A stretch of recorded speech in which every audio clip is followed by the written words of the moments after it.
After travelling many mezhleks down the bank of the river Talagan, I spotted the city of Zhim glimmering in the distance. I didn't really know much about it, aside from that a lot of our devices came from there.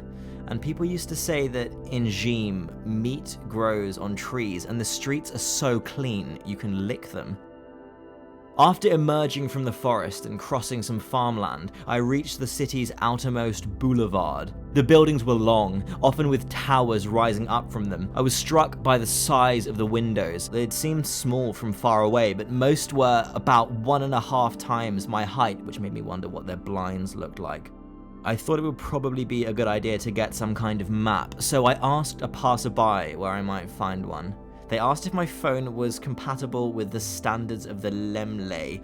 I wasn't totally sure, but they told me it was after having a look at it. So I installed this piece of navigation software called Kazhdyk and went on my way. From its maps, I could see that the city was shaped more or less like a hexagon, about 1 mezhlek in diameter, with 6 main roads branching out from some kind of garden in the center. These were connected by 6 more sort of ring-shaped boulevards, in between which was a network of smaller pathways. The city's grid layout also looked pretty hexagonal, but I noticed that these hexagons were split into pairs of smaller shapes, which seemed to come in 2 flavors: trapeziums and these kind of irregular pentagons.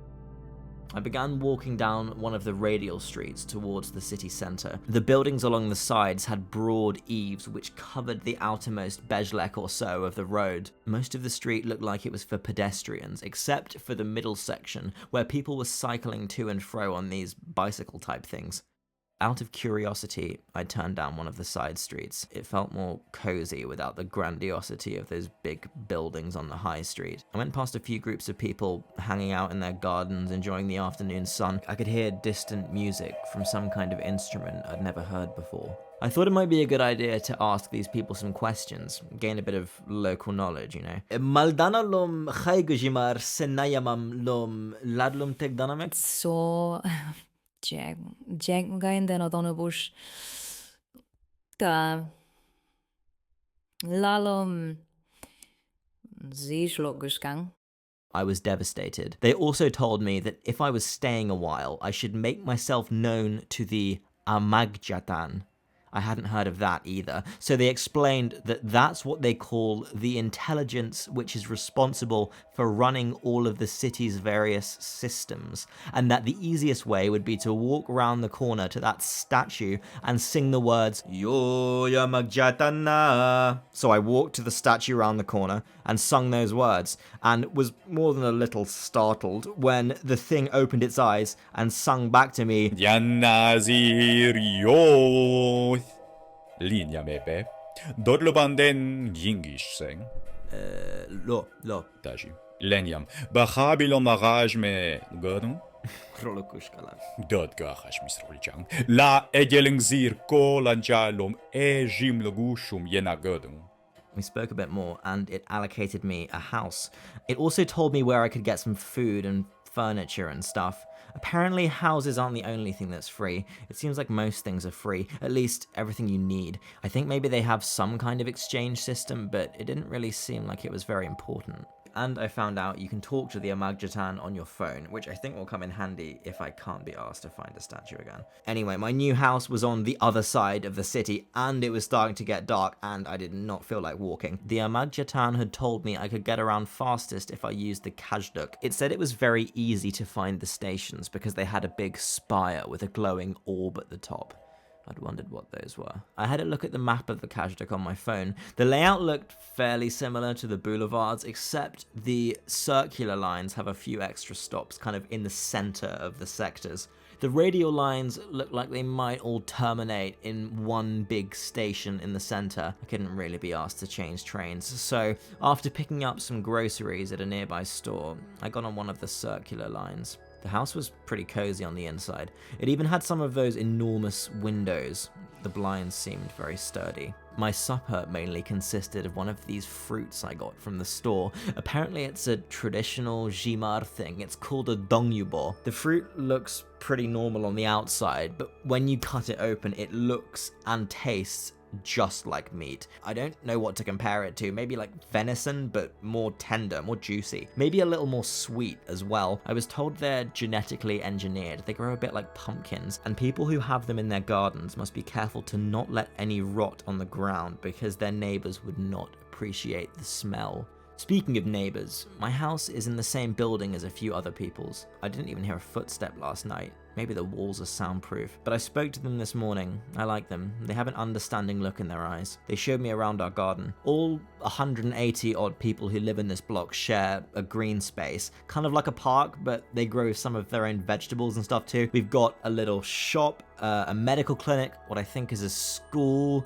some other things I can't quite remember. Oh yeah, we've got like this indoor lounge space that does food. They say people go there when the weather's bad. A few people mentioned the Lemlej again. Apparently it's short for Lemlej.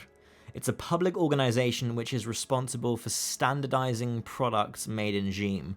The city has quite a thriving tech sector, unsurprisingly. Jobs that no one enjoys are handled by the Amagcatan, but I guess some people like making standards all day because a few dozen work at the Lemlej. The idea is to make devices easy to upgrade and repair, as well as making them interoperable with one another. They said most software is free and open source, and built on yet more open source standardized frameworks. I heard that if you know what you're doing, you can go into town and pick up a bunch of parts and build yourself a new phone or a headset or whatever. I'm told people invent new standards and components and devices pretty much every day. They say there's some kind of big fabrication facilities near the city center where people go and tinker. The fact that everyone just has access to a massive workshop like that is cool, but it made me feel a little uneasy, and I asked what would happen if someone tried to make a bomb or something. They reassured me that there are extensive safeguards in place to prevent that kind of thing, and remember, the Amagcatan is dozens of orders of magnitude more intelligent than us. It would notice. Plus, why would someone do that?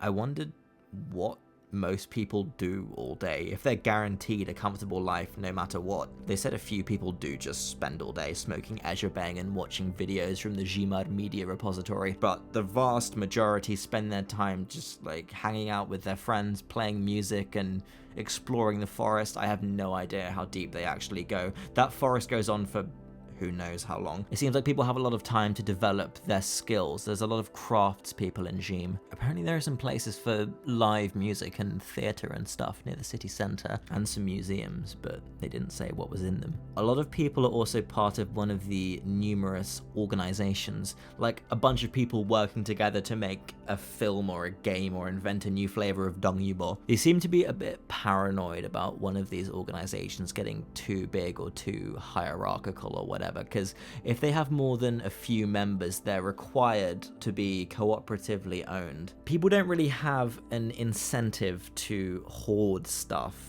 and greed, I'm told, is extremely socially taboo, so it's pretty rare for an organization to go expansionist. I think they tend to plateau once they reach a certain size. When a person or an organization or whatever invents something useful, they can get the Amagcatan to mass produce it, to make it easily available to everyone.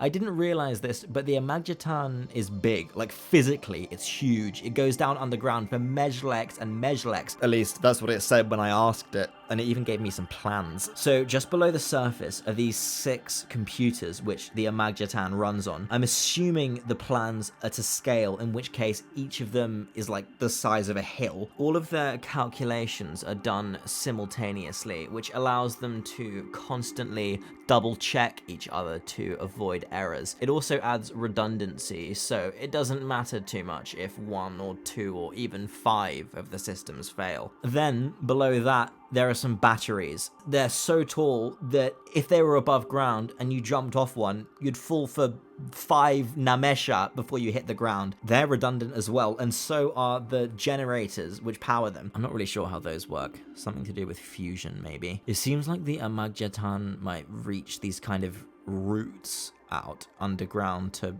harvest materials, though it does a very efficient job of recycling most things. Truth be told, I am still a bit perplexed by the Amagcatan. It seems like people here get it to do everything for them. If your window breaks, it can send out a little robot to fix it, kind of thing. It mass produces everything that's essential. Food, clothes, houses, even some things which aren't essential. And it seems to know everyone well. It seems to care about each of them. It listens to people when they want something to be different. And I asked what kind of things people wanted to be different. They said that one of the main areas of disagreement at the moment is whether the Amagcatan only has a responsibility to take care of the 40,000 odd humans who live in Zhim, or if it also needs to take care of all the plants and animals, including the humans who live in the woods. The amount of humans who live outside of a city is really small. There are about 120,000 humans in the world, and about 96% of us live in cities like Zhim. Anyone who comes to a city is welcome, so maybe some humans live in the wild by choice. I did,